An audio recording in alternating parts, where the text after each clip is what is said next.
कक्षा नवम के मेरे प्रिय विद्यार्थियों, हिंदी की कक्षा में आपका स्वागत है।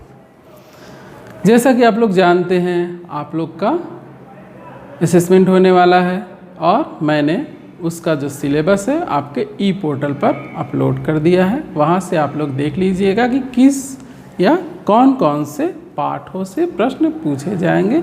मैंने उन पाठों के नाम वहाँ लिखकर डाल दिए हैं। मैंने वीडियो में भी बता दिया था कि कौन कौन से पाठ से प्रश्न पूछे जाएंगे। फिर भी मुझे पता है बहुत लोग देखना भूल जाते हैं, क्योंकि वीडियो के व्यू से ही पता चलता है कितने लोग देख रहे हैं, नहीं देख रहे हैं। तो बहुत जन नहीं देख रहे हैं, रिप्लाई नहीं दे रहे हैं, कोई बात नहीं। फिर भी मेरा जो काम है मैं आपको कर रहा हूँ।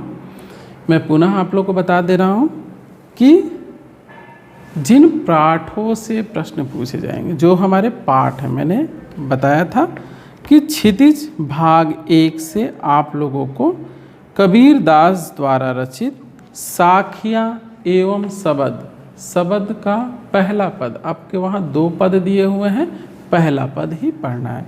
तो साखियाँ और शब्द पाठ तथा वाक, इन 2 पाठों से प्रश्न आएंगे।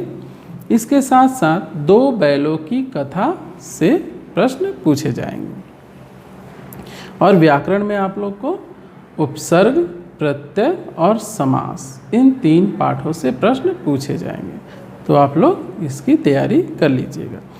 आज की कक्षा में मैं आप लोगों को प्रश्नों पर थोड़ी सी जानकारी दे रहा हूँ कि किस तरीके के प्रश्न आएंगे।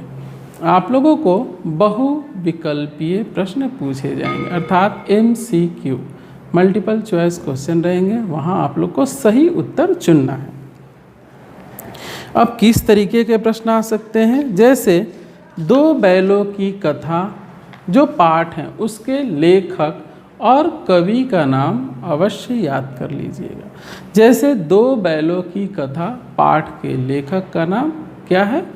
मुंशी प्रेमचंद। उसी तरीके से साखियाँ और शब्द पाठ के कवि का नाम क्या है?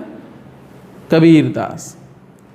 और वाक की कवयित्री का क्या नाम है? ललल दीद। तो ये नाम आप लोग याद रखिएगा। अब इससे कुछ जो प्रश्न पूछे जाएंगे मैं बता रहा हूँ कि परले दर्जे का बेवकूफ़ किसे कहा गया है? तो उत्तर क्या है? गधे को। गधे का छोटा भाई किसे कहा गया है? तो बैल को। ये मैं उत्तर भी बता दे रहा हूँ। अनायास ही सिंघनी का रूप कौन धारण कर लेती है? तो ब्याई हुई गाय, यानी जिसने अभी अभी बच्चे को जन्म दिया है, ब्याई हुई गाय को देखिएगा। उसके पास आप लोग जाएंगे तो वह सींग से प्रहार करती है अपने बच्चे की रक्षा के लिए। तो इसीलिए कहा गया है कि ब्याई हुई गाय सिंघनी का रूप धारण कर लेती है। आपसे पूछा जा सकता है कि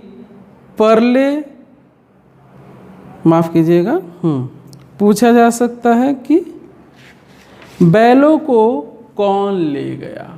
तो कौन ले गया? गया ले गया।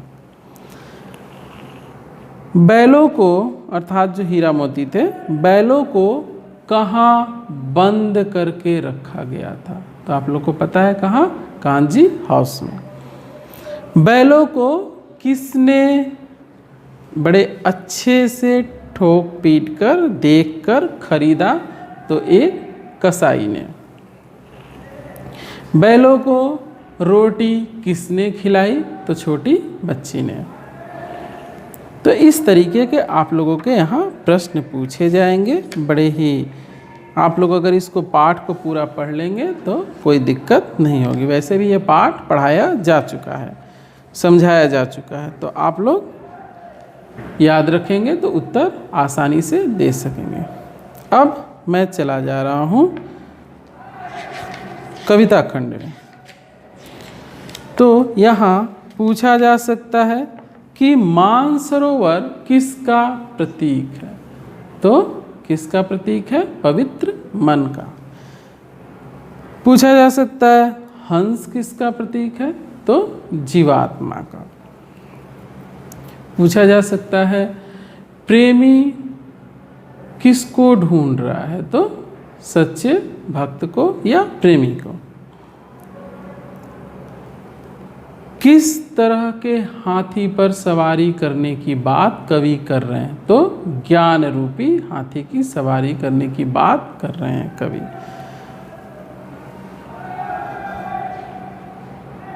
सारा जग किस में भुलाया हुआ है? तो पक्ष विपक्ष में। तो इस तरह के प्रश्न रहेंगे।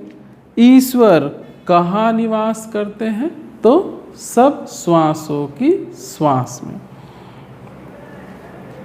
हमें ईश्वर को कहाँ ढूंढना चाहिए? स्वयं के भीतर। पूछा जा सकता है यहाँ वाक से कि कवयित्री किससे क्या खींच रही हैं? या माफ़ कीजिए, इस तरह से प्रश्न पूछे जा सकते हैं कि कवयित्री नाव किससे खींच रही है? तो कच्चे धागे से। उनके मन में रह रह कर क्या उठ रहा है? तो हुक या पीड़ा।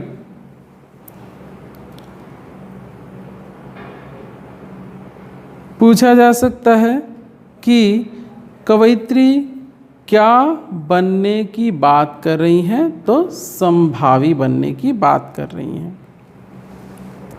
कवयित्री कहाँ खड़ी है? तो सुषुम सेतु पर। माझी किसे कहा गया है? ईश्वर को। थल थल में कौन बसता है? तो शिव बसता है। तो इस तरीके के आपके प्रश्न पूछे जाएंगे। अब व्याकरण से थोड़ा जान लेते हैं। व्याकरण के लिए आप लोग उपसर्ग, प्रत्यय और समास इन तीनों पाठों को पढ़िएगा जो आपके अभ्यास प्रश्न दिए हुए हैं। पृष्ठ संख्या 58, 59, 60 और 61। कौन कौन से? 58, 59, 60, 61। उपसर्ग के लिए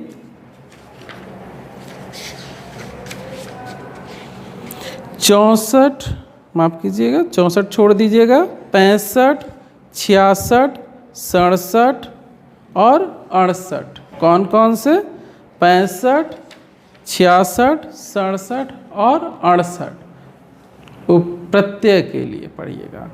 और जो पृष्ठ संख्या 75, 76, 77 और 78 है, 79 और 80 यानी 75 से 80 तक, पृष्ठ संख्या 75 से 80 तक समास के लिए पढ़िएगा। इतने के बीच से ही प्रश्न पूछे जाएंगे।